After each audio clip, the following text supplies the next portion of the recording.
ശബരിമല സ്വർണ്ണക്കൊള്ള കേസിൽ തന്ത്രി കണ്ഠരര് രാജീവർക്ക് കുരുക്ക് മുറുകുന്നു. സ്വർണ്ണപ്പാളി കേസിന് പിന്നാലെ ദ്വാരപാലക ശില്പത്തിലെ സ്വർണം കവർന്ന കേസിലും തന്ത്രി അറസ്റ്റിലായി. ആശുപത്രിയിൽ ചികിത്സയിൽ കഴിയുന്ന ദേവസ്വം ബോർഡ് മുൻ അംഗം KP ശങ്കരദാസിനെ കോടതി 14 ദിവസത്തേക്ക് റിമാൻഡ് ചെയ്തു. സിജോ വി ജോൺ വിവരങ്ങൾ നൽകാനായി തിരുവനന്തപുരത്ത് നിന്ന് ചേരുന്നുണ്ട്. സിജോ, ഇതിപ്പോൾ രണ്ടാമത്തെ അറസ്റ്റല്ലേ തന്ത്രിയുടേത്? രണ്ടാമത്തെ അറസ്റ്റാണ്. നേരത്തെ കട്ടളപ്പാളി കേസിലാണ് തന്ത്രിയുടെ അറസ്റ്റ് രേഖപ്പെടുത്തിയിരുന്നത്. ഇപ്പോൾ ദ്വാരപാലക ശില്പം കൊണ്ടുപോയി അതിൽ നിന്ന് സ്വർണം കവർന്ന കേസിലും തന്ത്രിയുടെ അറസ്റ്റ് അന്വേഷണ സംഘം രേഖപ്പെടുത്തിയിരിക്കുകയാണ്. സ്വാഭാവികമായും ഒരു ഇരട്ട കുരുക്ക് എന്ന് പറയേണ്ടി വരും. ഇനി ആദ്യത്തെ കേസിൽ നിന്ന് പുറത്തു വന്നാൽ ജാമ്യമൊക്കെ ലഭിക്കുന്ന സാഹചര്യം ഉണ്ടായാലും രണ്ടാമത്തെ കേസുകൾ വരുന്നതോടുകൂടി അതിൽ കൂടി ഇതിന്റെ നടപടികളിലൂടെ മുന്നോട്ട് പോകേണ്ട സാഹചര്യമുണ്ട്. ആദ്യ കേസിൽ രജിസ്റ്റർ ചെയ്തിരിക്കുന്ന അല്ലെങ്കിൽ ചുമത്തിയിരിക്കുന്ന അതേ വകുപ്പുകൾ തന്നെയാണ് ഈ രണ്ടാമത്തെ കേസുകളിലും തന്ത്രിക്ക് വരികയും ചെയ്തിരിക്കുന്നത്. ഗുരുതരമായ വകുപ്പുകൾ തന്നെയാണ് ഇതിൽ ഇപ്പോൾ ഉണ്ടായിരിക്കുന്നത്.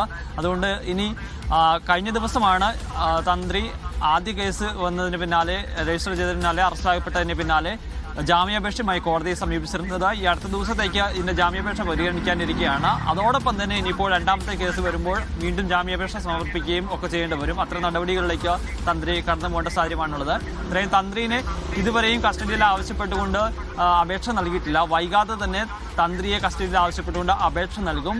തന്ത്രിയെ വിശദമായി ചോദ്യം ചെയ്യുന്നതിലൂടെ തന്ത്രിയുടെ പങ്കിനെക്കുറിച്ച് കൂടുതൽ വിവരങ്ങൾ ലഭിക്കുമെന്നാണ് അന്വേഷണ സംഘത്തിന്റെ കണക്കുകൂട്ടൽ. അതിനിടെയാണ് ഇന്നലെ അറസ്റ്റിലായിരിക്കുന്ന ദേവസ്വം ബോർഡ് മുൻ അംഗം KP ശങ്കരദാസിനെ കോടതി ഇപ്പോൾ 14 ദിവസത്തേക്ക് റിമാൻഡ് ചെയ്തിരിക്കുന്നത്. ആരോഗ്യ പ്രശ്നങ്ങളെ തുടർന്ന് KP ശങ്കരദാസ് തിരുവനന്തപുരത്തെ ഒരു സ്വകാര്യ ആശുപത്രിയിൽ ചികിത്സയിലായിരുന്നു.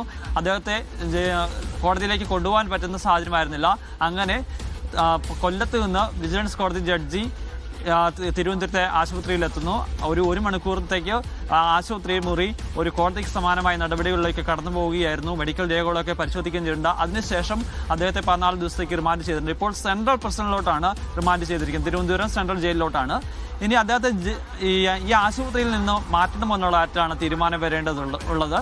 ഇനി നാളെ ഈ സെൻട്രൽ ജയിലിൽ നിന്നുള്ള ഡോക്ടർമാർ എത്തി ഈ മെഡിക്കൽ രേഖകൾ പരിശോധിക്കും. അതോടൊപ്പം തന്നെ അദ്ദേഹത്തെ നേരിൽ കാണും.